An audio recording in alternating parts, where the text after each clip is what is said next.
Welcome to Secret Podcasque, hosted by John Michaels and Dustin White.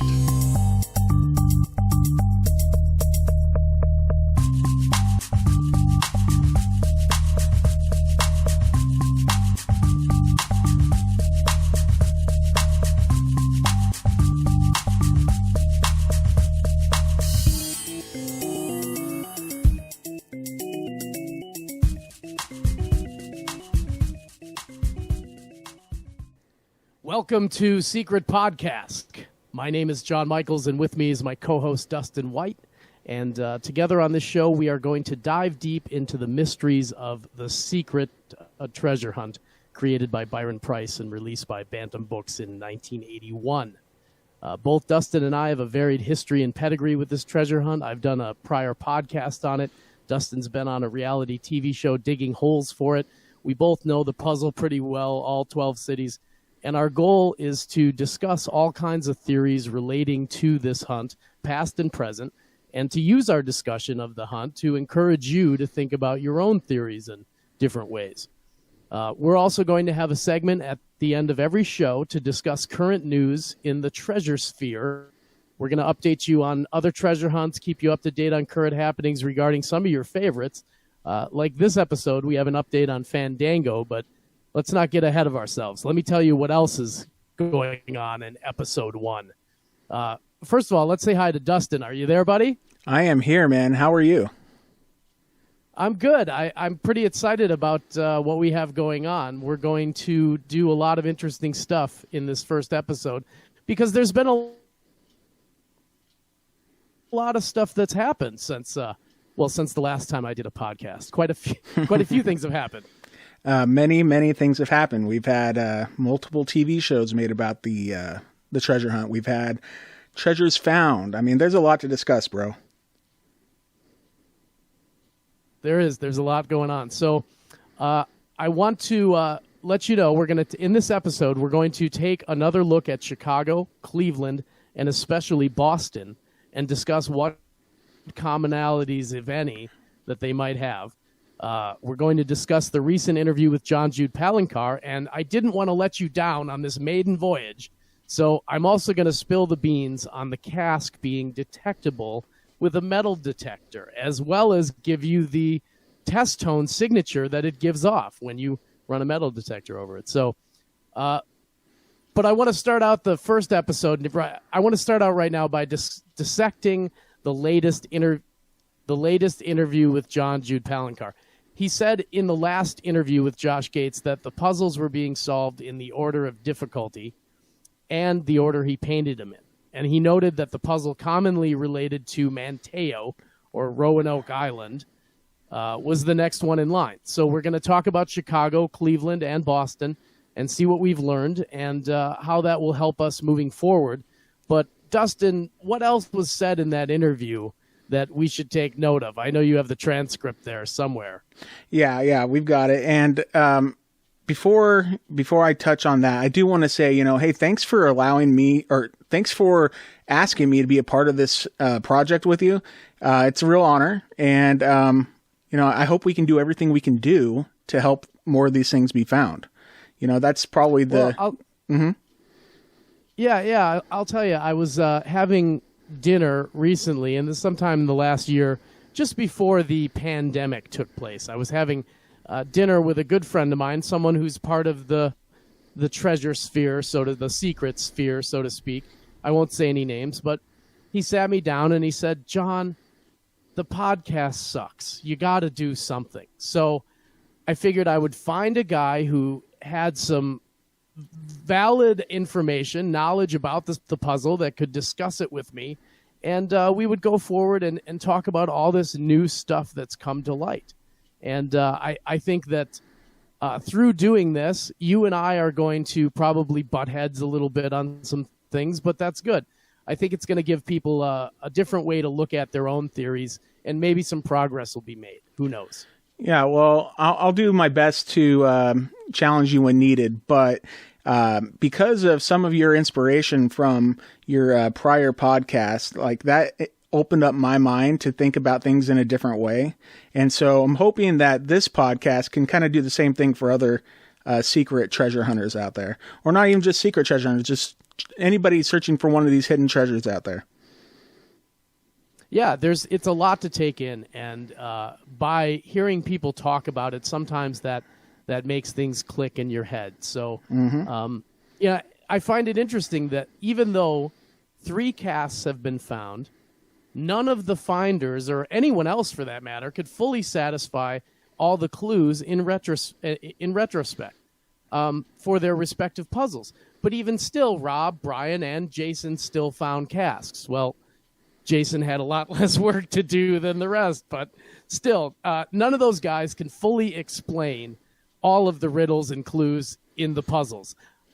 I can't. I don't even know if I have them all yet. Certainly, Boston's going to be an interesting one to dive into.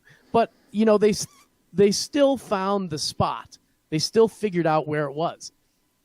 It should be noted that they found the 3 easiest ones, according to JJP.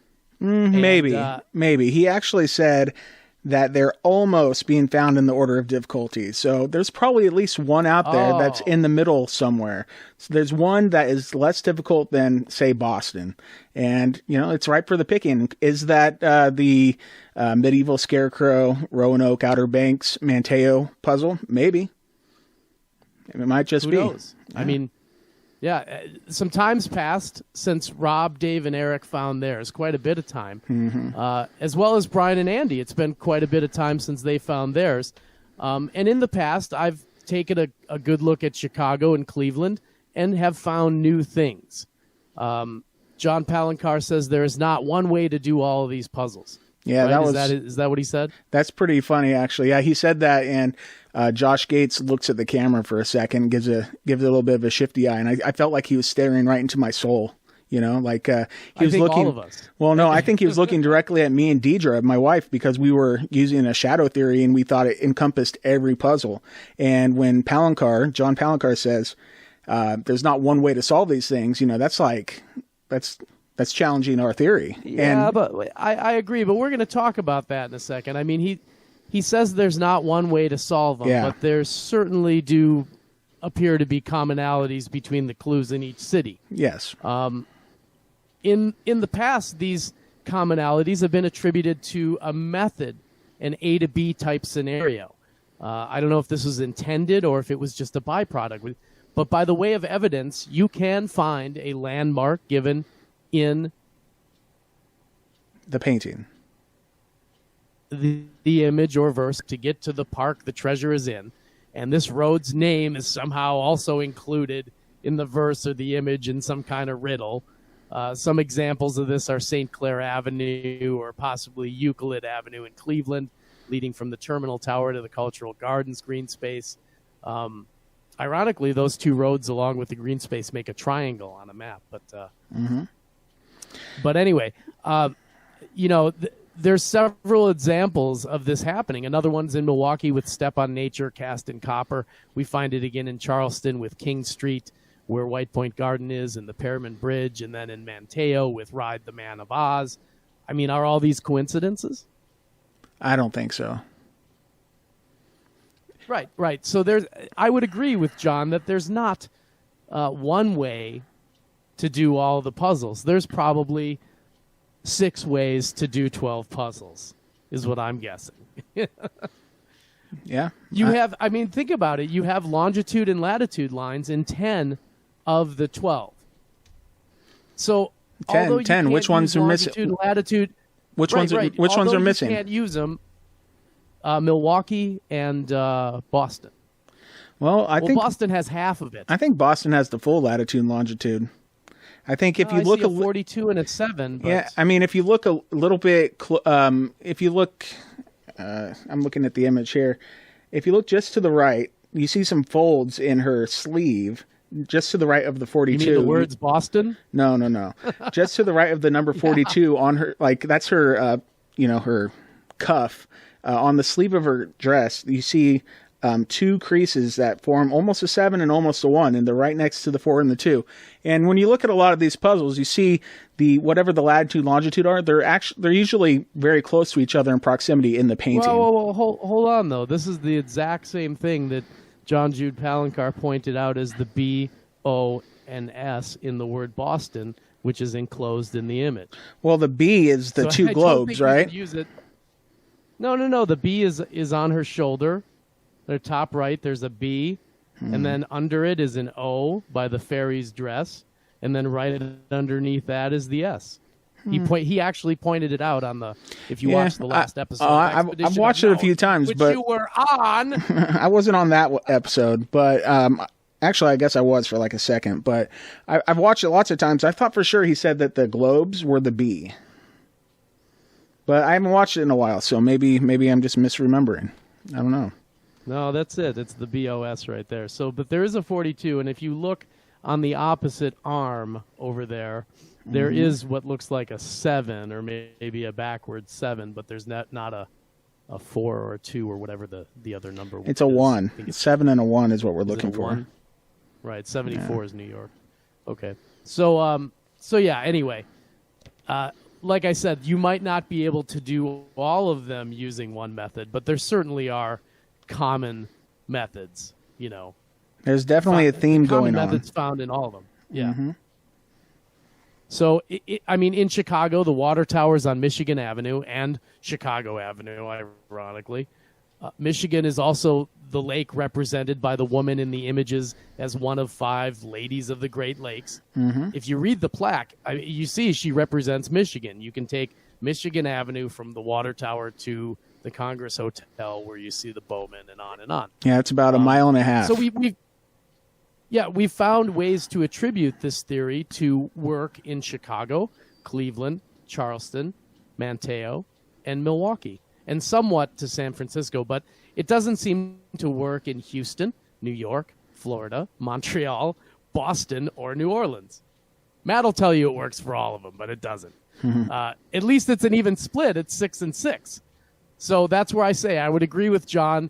There's probably 6 ways to do 12 because fairy secrets do come in 2s. Yeah, well, one way that Deidre and I were looking at this puzzle for a long time was how maybe 6 of them were like location puzzles where you're standing in one spot, you see every clue all around you. And then the other 6 being travel puzzles where you're essentially going from spot to spot and it's a much longer route, so that could be some kind of correlation to that as well.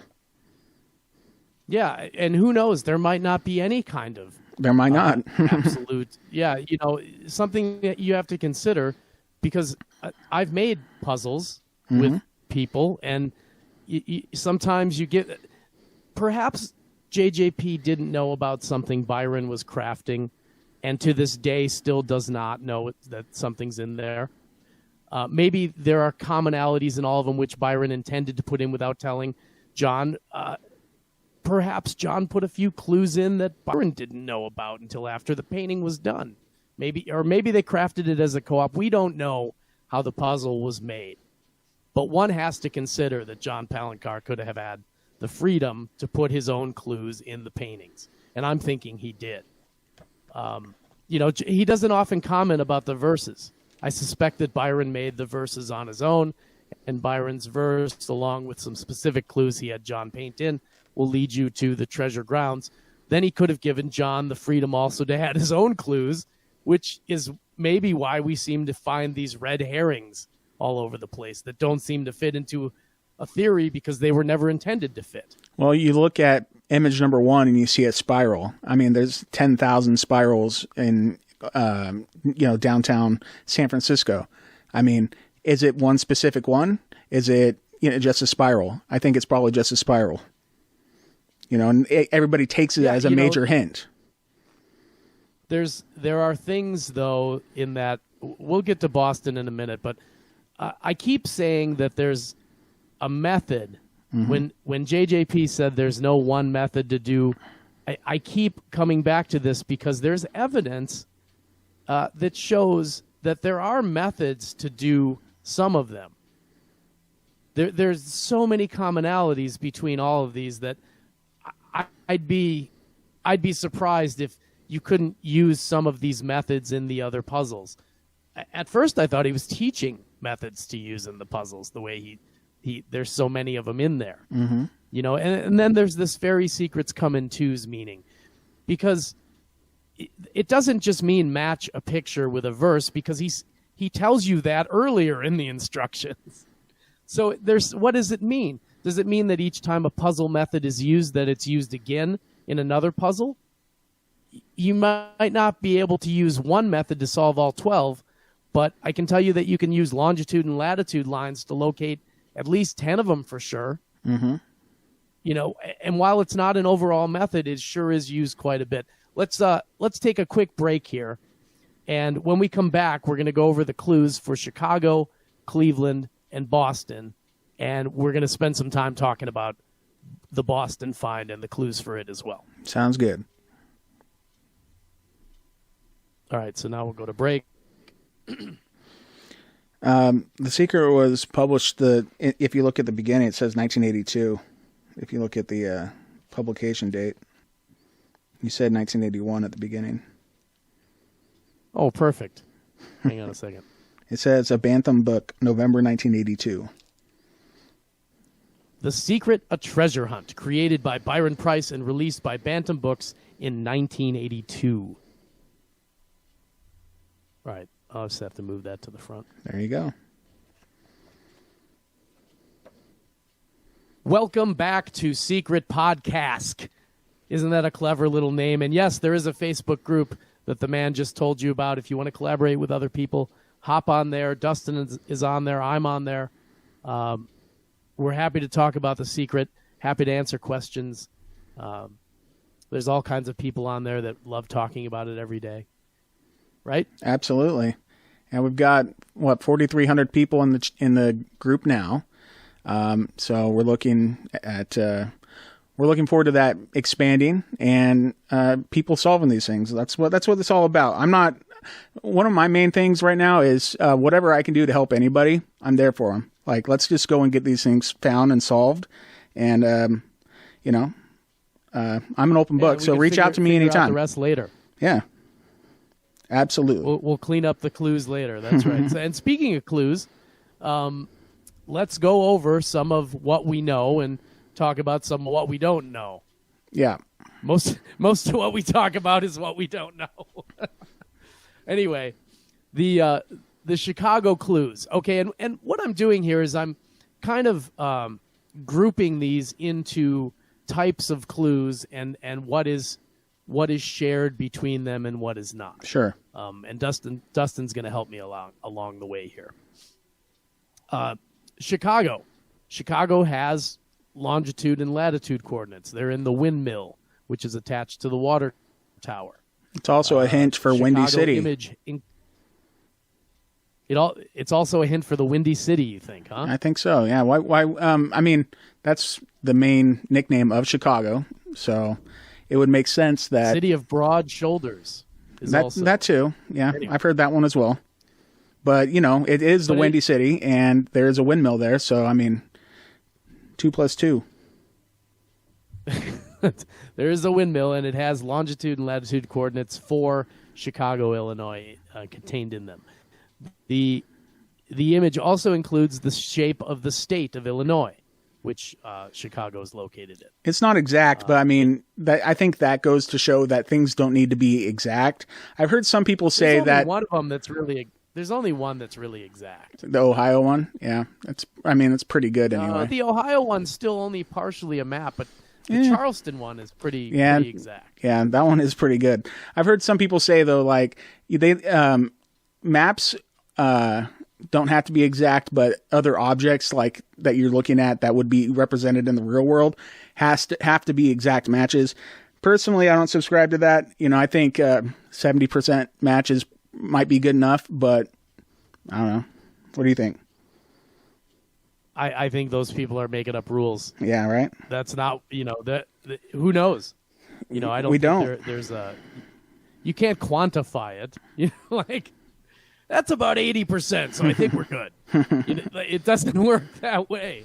Well, I'm just saying, yeah, what I'm saying is that, if I can visualize something as something in the book, and it maybe there is like one extra, maybe it's leaning or something, or maybe something's if there's something a little bit off, but I can still say, hey, I think this is what it is in the book. I think it's valid to take that as something that could be part of a clue. I wouldn't just write it off immediately. Some people do. Well, we're going to get to one of those when we talk about Boston here in a little bit. Mm-hmm. But Chicago has coordinates, includes the state shape, has a city icon. It has the Chicago Water Tower on it. The treasure grounds are not near the city icon.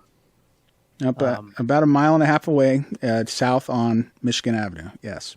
Right. And Michigan Avenue, there is one road from the icon to the park, and it's, as Dustin said, Michigan Avenue.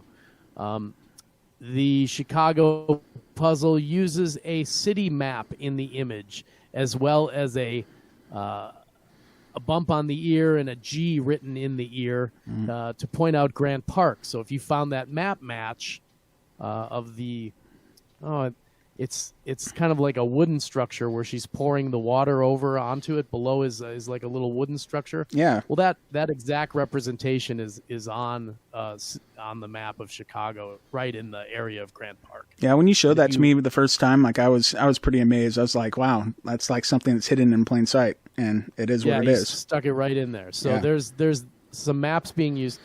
You see two statues along the way that are in the image. So you can match up two statues. One is named after Michigan Avenue. Mm-hmm. We have an image match for every riddle of the verse. In other words, there is something in the image at the place you're standing to confirm that you've solved the riddle correctly. M and B, L sits, all that cryptic stuff. There's an image match at that location to let you know, yes, you're right. Yeah. Has an image match at the dig site. Although it didn't seem to tell you exactly where to dig, it was there at the dig site. Depends on how you look at it. Right. Well, the verse also tells you where to look plainly, and counting is involved. Remember 10 by 13? Yep, for sure. Then you have the cultural connection at the treasure grounds. So many people have tried to put this together. I'm going to go with Grant was the first U.S. president to visit Ireland. I'm going to go with that one. Well, his grandfather was Scottish and Irish, and they have a very short but very prominent St. Patrick's Day parade that goes down the middle of Grant Park, right past the casques site. So it is very Irish. Like the Irish are celebrated there every year, so. Works for me. All right. And the cask lid shows a daytime setting. Yeah. On the underside. 5 o'clock. Now Now, did I miss any? Nope. I think, we didn't, you didn't specifically say the Bowman when we were talking about the statues. That was one of the statues that you passed by. Right. Last month, I did the walk with, Rob Robel, one of the finders of the Chicago cask, and, Key, and that was pretty amazing. I know you did the same thing. Well, you've done it a couple times with them, right? Many times. Yeah. So that was pretty exciting, though. One thing that I did notice when I'm standing at the treasure ground, looking at the fence and fixture, that's the thing that's been my primary objective for a long time, is looking at that fence and fixture. If you look beyond it and up, you can see the Sears Tower. Back in 1980, that is the tallest building in the world. And we got, I don't know how that relates to the puzzle or anything, but it's something that stands out, and it's like a very big, landmark. You see, it's the first thing you see coming toward Chicago, I'm sure, right? So that's just something that I noticed. I don't know if it means anything, but I haven't really thought about it, inserting that into the puzzle at all. But it was something that was very, just memorable for me about standing in the spot. Yeah, it's a cool spot to stand in. Yeah. Especially if you knew what happened there. Oh, absolutely. So let's go to Cleveland now. Cleveland clues. Cleveland has longitude and latitude coordinates. Yep. Written plainly, real big in the middle of the image. It includes the state shape somewhat, or part of the state. Well, actually, when I look at the image here, and we have the latitude, longitude, one of them says 1442, the other one says 1881, and it is funny that we get, right, they're mirrored. Yeah, it is, and well, the 18 and 81 are, the 14 and the 42 aren't, but that could be the whole kind of like reflection thing that we're probably about to talk about, like, looking at the puzzle kind of backwards or in a mirror like setting. Well, but 41, 42, 81, 81, that 1881 essentially is on the statue of George and Essu, which is part of the. We'll get to it in a minute, but yeah, that's actually on that statue. But I would have to say, yeah, the coordinates are mirrored in a, it's a puzzle in itself. Yeah, I just think it's funny that we get, in a lot of these, we do get like two sets of like latitude, two sets of longitude to box things in, like you see that in the San Francisco puzzle and whatnot. But this one has 14. So if you flip that to 41, you got 41 and 42 basically, but then you have 81, 81. It's just a little curious that this one doesn't have like 81, 82 or 80, 81 or whatever. It's not needed, but it's just curious that it's a little bit different. Right. Well, you can't use one method to do them.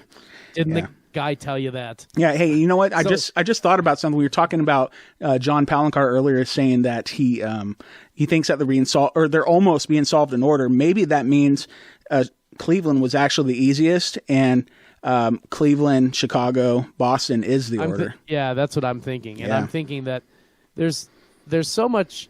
Everyone has pointed out, well, he could really have buried these in groups of threes. If you look at it, there's Montreal, New York, and Boston, which are close to each other. Yep. You have Chicago, Cleveland, Milwaukee, which are near each other. Mm-hmm. You have North Carolina, South Carolina, Florida, which are all pretty close to each other.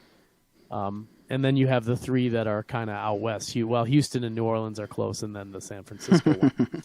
Yeah, and San Francisco's all by itself. I'm wondering if each group of three had a easy, medium, and hard puzzle going on. I can't help to wonder. Anyway, getting off track. Cleveland, we have coordinates. We have a state shape. We have a city icon. We have the terminal tower. Yeah. The treasure grounds is not near the icon. There is one road that leads from the icon to the park, but not directly. Well, there is another road. There's actually Superior Avenue, and that runs directly from Terminal Tower into the middle of the park. And then I was thinking about this when I was looking at a map of Cleveland, and if you follow Superior Avenue, which is like I think it's even called the main east-west road in Cleveland. It's just I think it's a slower route, but it's like it leads directly to Rockefeller Park. And when I look at the painting and I'm looking down at the bottom, there is an L and a bell shape, right? And if we take that as Liberty Boulevard, maybe the L means take a left on Liberty Boulevard, because literally if you're following Superior Avenue all the way to the park, you would then take a left onto what is now Martin Luther King Jr. Boulevard, what was at the time Liberty Boulevard. Maybe the L has kind of like a little bit of a double meaning, like take a left at the bell to get to the dig site. Yeah, it could be if you knew that Superior was the street you had to take in light of there being a reference to St. Clair and Euclid in the same puzzle. So it's just an idea. But anyway, there is, however you want to look at it. Sure. There, you could take Superior, you could take St. Clair. St. Clair is where you go from the view of the terminal tower that you see in front of the Fountain of Eternal Life, which also has a giant sphere there. Yep. St. Clair does not connect directly with the terminal tower, but it does connect directly to the statue of George and Essu. Yeah. Which is right by where everything is with the wall and all that. On the same hand, Euclid Avenue does connect directly to the terminal tower, but then it doesn't connect on the other end. So, I mean, you have an image match going one way. I don't know. Well, maybe the Euclid is the same kind of thing I was thinking about with Superior. Basically, you follow Euclid till you get to Liberty Boulevard and you hang a left. It could work. So. And from what I've seen, something unique about that puzzle is it only seems to have one riddle in it. Beneath two countries. And you can confirm that by 2 image matches and at 2 locations, the start or the end. I think that's interesting. Mm-hmm. Yeah, well, I don't know. Beneath the two countries, as the road curves, like the study that I've been doing with this would refer to the Parkgate Avenue, which is like a big, it looks like almost like an omega kind of shape that is just north of the Italian cultural garden and the Greek cultural garden. And I would think that being south of that road is what that's speaking about. At least, that's what the research that my wife and I have been doing as far as Cleveland goes, to try to figure out what everything meant, because we're not, we're never sure of anything, but I mean, we have some good guesses, right? Like, yeah. Well, so we have coordinates, state shape, city icon, treasure grounds not near the icon, one road that leads there. We have 2 statues in the image, possibly 2 statues, one for certain. Cleveland includes a self-referential line in the verse, seek the columns for the search, referring directly to the painting. The verse tells you where to look. Counting is involved, except it's backwards. There is an image match at the dig site. Mm-hmm. From the evidence we have, the cask lid seems to show a daytime setting. I don't know. Maybe there's 3 types of cask lids. I don't know. It's bright blue. And there's a cultural reference at the treasure grounds, the Greek cultural gardens. Yeah. So and up until last year, these were the only 2 found, and these were the things that were the same in both of them. The things that we had, the only 2 things that we had to base our entire, what we thought was knowledge of how everything works, right? Right. We find 2 that works somewhat similar, and we think, oh, okay, this is how you do these things. And we somehow found ways that some of this stuff applies in other puzzles, and then, lo and behold, here comes Boston. And it gets solved, and everybody is like, what? It was where? Yeah. But wait, it's interesting because it was maybe easier than we all thought. Let's go over the clues first. The Boston clues. You have, debatable longitude and latitude coordinates. I say there's only 2. The 42, 2 numbers. It uses a zip code to point out the region of the city. Yeah, I think that was first, at least to my knowledge, was first spotted by our friend Adrian Krasniski. That was spotted a long time ago. Was it? People. Oh yeah, totally. Oh, okay. Well, there you go. I was talking about it with Chris Preacher years ago, and it just never went anywhere because we were so stuck on, we got to find the path and we have to find the icon. I was in the North End going, okay, well, what do you do? And I feel like an idiot because wait till we get to the end of this here. So it uses a zip code to point out the region. There's no identifiable city icon match. There's JJP claims Boston Pops. That's not really an icon.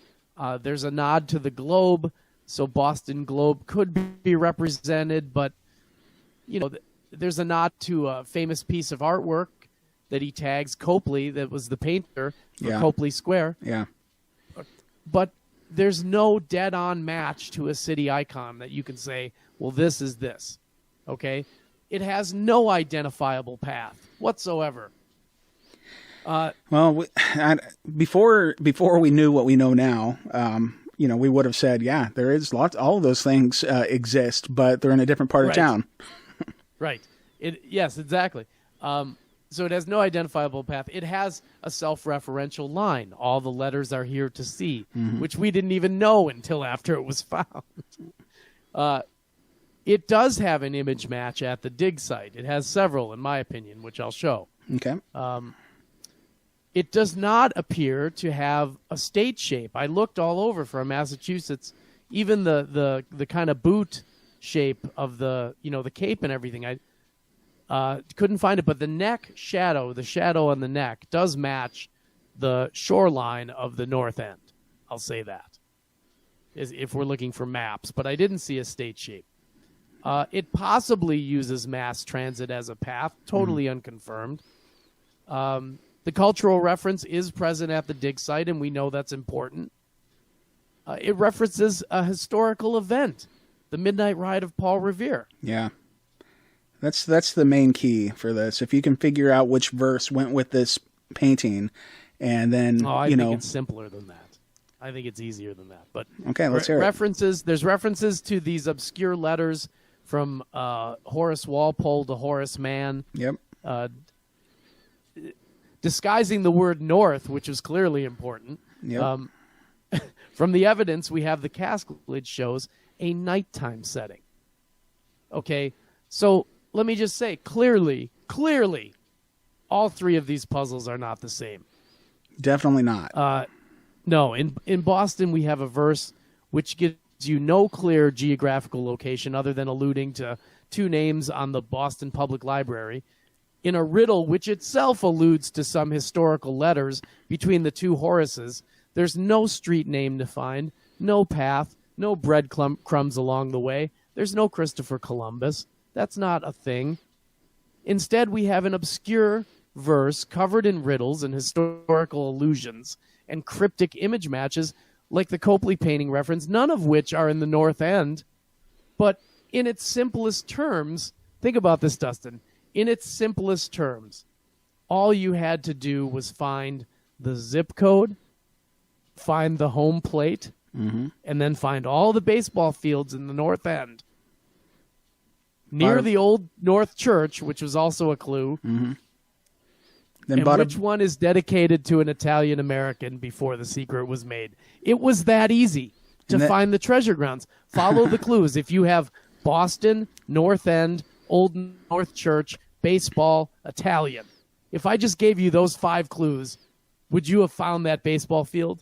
I would have found the baseball fields if I knew that I was supposed to dig in a baseball field, because that kind of felt like off limits to me personally. But if I knew that that was the thing and I was supposed to go for it, I would have dug underneath all 3 of those home plates, or at least in those vicinities. It said right in the verse, "In truth, be free." Yeah. But let me tell you, Chicago does not work like that. No. Or does it? You think so? I mean, once you decode everything, you have Water Tower, Michigan, Mozart and Beethoven, Congress, Roosevelt, behind Lincoln, 10 by 13. Could you have found that area if you knew those clues? Very likely, because it did happen. Even though they didn't have every little piece, but that didn't matter because they knew enough to get to that spot. Right. So you look at these, and I've been saying this for a long time. You have to do it like a puzzle. So you look at these and you decode all these clues and you get these words. And then if you just use those words, where do you end up? In the city. It then comes the dilemma of being sure that the riddles were solved correctly, though. Because how would you have known that was Mozart and Beethoven if you didn't know? If you weren't there to know that it was verified? Yeah, you would absolutely not know, because if you're in 1982 and you're looking at this book brand new for the first time, and you read M&B or Set in Stone, and you have no idea what it goes with, there is zero chance that you're going to think that is Mozart and Beethoven, unless you live in Chicago, and that's something you happen to walk by a lot, because it's not even like bam in your face in Chicago. It's like you have to really be looking for it. Exactly. So in hindsight, you can be like, oh yeah, if I had all those clues, and those were the clues in the puzzle, well, why didn't we find this earlier? Because you don't know if you got the clues right. I mean, does take 5 steps in his direction refer to the 5-digit zip code in the painting? Does it refer to 5 stops on the T? And if so, from where? And how do you know? Does it mean take 5 steps from home plate? If third base is north of X marks the spot? It could be. But it can also be like the Freedom Trail. There's... it seems to really rely on the lore of Paul Revere, at least the end of the verse, right? And so if you know, if Byron himself walked the Freedom Trail, he could have, that might have been what he counted. I think that they may be a little simpler than that. I think that there was some kind of puzzle in there telling you where to go from home plate, and that's what you do. Now I found some things out about Boston, some interesting image matches, which I will post on our Facebook group. There's an equipment container along the fence of the third base side, which resembled the structure of the bottom left part of the image. And in the image, you see 3 spheres. The bottom right one is on a pedestal. Now, if you look directly behind home plate, you'll see 3 round balls on pedestals as a vehicle barrier on the street. And they've been there all the way going back as far as any pictures that I've seen. So, that possible image matches that were overlooked, who knows? Mm-hmm. There's also an interesting match getting off of when you get off the T at the Boston Garden, which is the North End station. When you walk out, the view of the city skyline looks very, very much like the little image on the box that Pandora is the witch Pandora is holding. Yeah, when you showed that to me, I was like, wow, I think that's it, because it's not as bunched up. If you're there in person and you're looking at these buildings, it's not all bunched up like it is on the box. They are a little more spread out, but you can make out the skyline of these images. They're in order. Yeah, in order. Yeah. Yeah, it's crazy. What we've found with the treasure grounds is that usually BP will describe an area or give instructions that only make sense when you're in the correct spot. Yeah. He also uses riddles, which only make sense if we apply them to the correct area, like the North Point Lighthouse in Milwaukee. Otherwise, they're ambiguous. They can be interpreted to mean whatever the imagination will handle, and that's why these things are so easy yet so hard. If T is north of X, take 5 steps in his direction. If we look at a baseball field, we have home, first, second, and third marking positions. Take 5 steps, that's TFS, third, first, second. Anyway. It could be a thing. It's easy to find all these correlations after you know. Yeah, for sure. Hey, so something that I have a friend that I chat with about The Secret pretty often. Her name is Jennifer, and one of her things that she keeps going back to is if you're in 1982 and you're buying this book, if you're not in one of the cities where one of these casques are hidden, you probably don't, you don't have much of a chance whatsoever, because these things were made for people. These puzzles were tailored to the people that lived in the city at those times. And so that's why Rob and his friends were able to find it. Jason identified the north part of Boston. He's lived in Boston a long time, right? And we have Andy and Brian. They weren't from Cleveland, but they got some help from a community that did a lot of research and whatever. What I'm trying to say is, like, when we look at these puzzles, the best people that had the people that had the best chance at finding them were people that lived in the city at the time, and that they're going to have. It was basically the puzzles were created for those people, right? You get what I'm saying? I think they were created for whoever wanted to solve them and take, because you can get to a city without the use of the internet, for sure. You could go to the library, look up coordinates on a map, and recognize things. And I think people who really wanted to get into it could have done it. Yeah, they could. I don't think the Forest Fen treasure was put out there for people who are only in Wyoming. Definitely not. But it was a different time, there's no internet. It's a lot harder to communicate with a mass group of people to group think. So, I don't know. It's just, it's something that's always stuck in my mind when she would tell me that. And I'm like, yeah, well, maybe. Certainly easier if you lived in the city. But, I think about Mark and down in Houston and how much he knew how much he knew Herman Park and how often he was there, and I don't know. Yeah.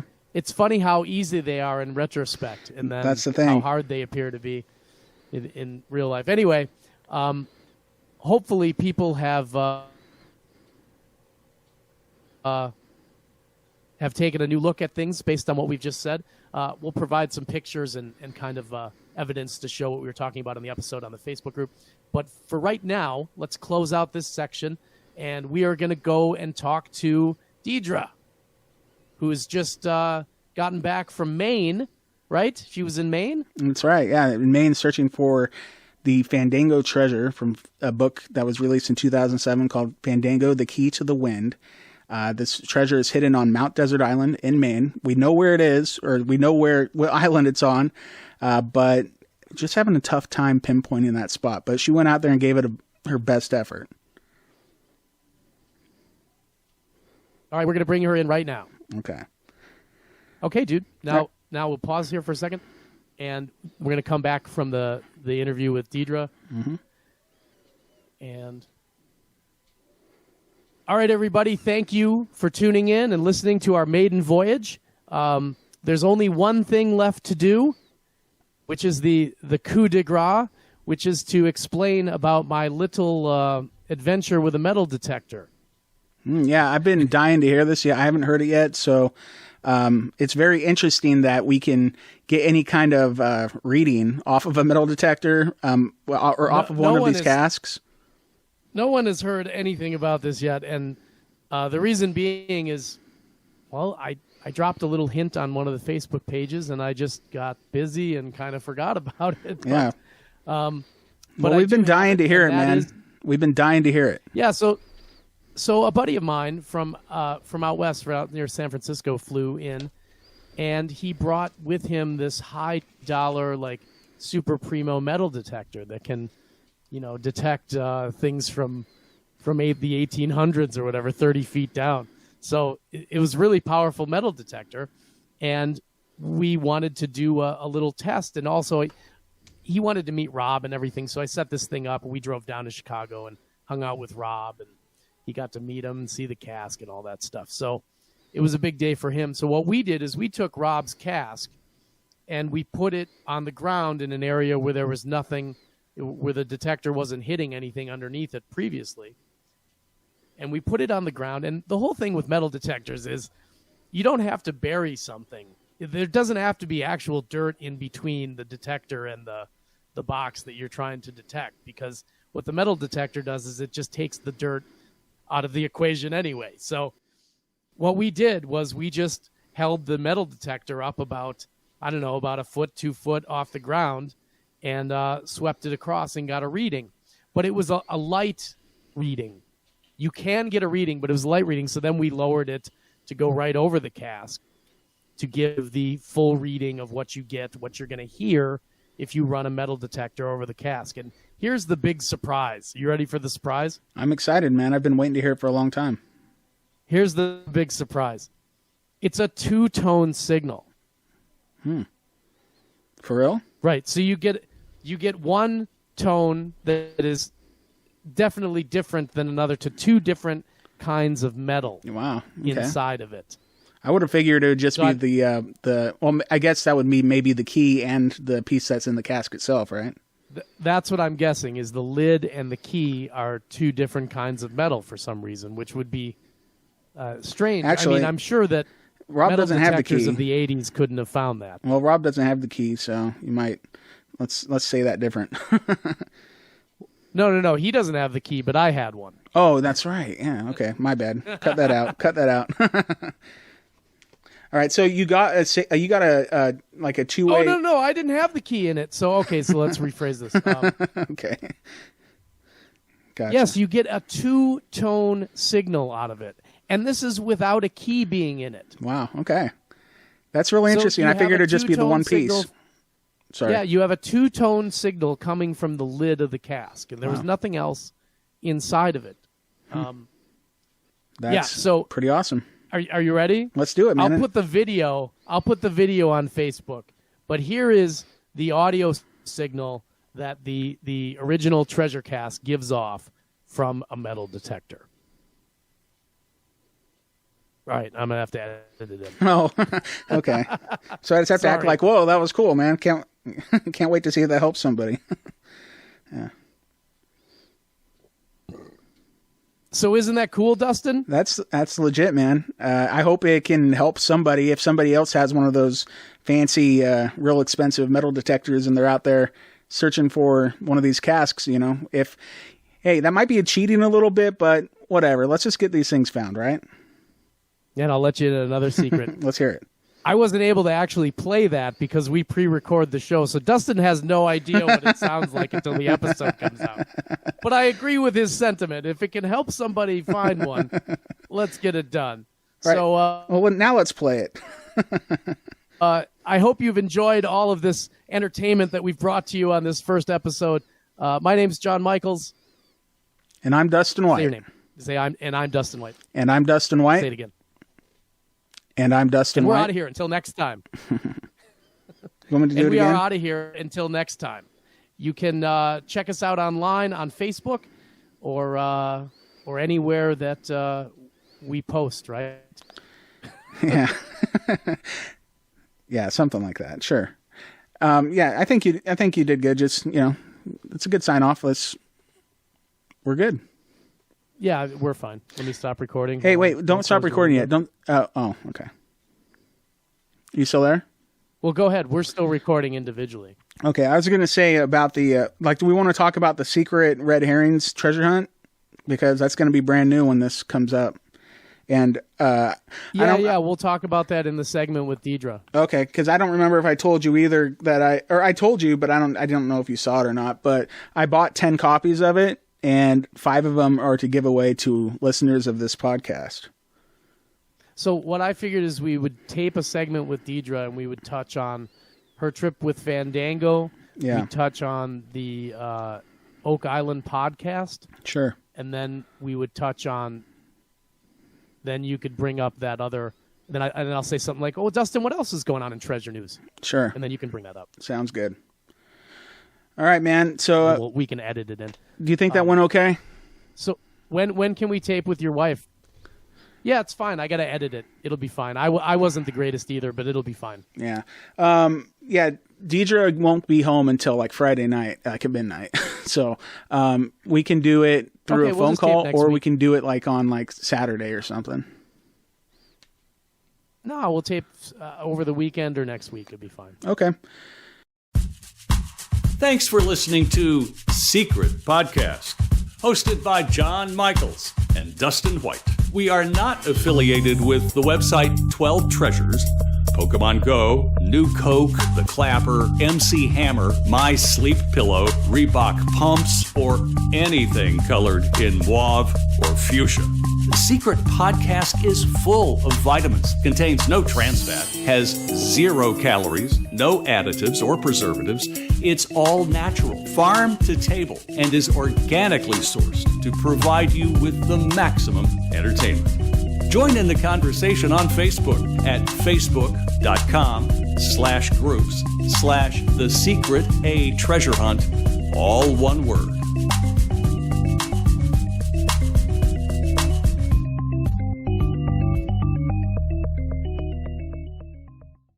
Hey everybody, Dustin and Deidre White here with a few notes about the podcast you just listened to.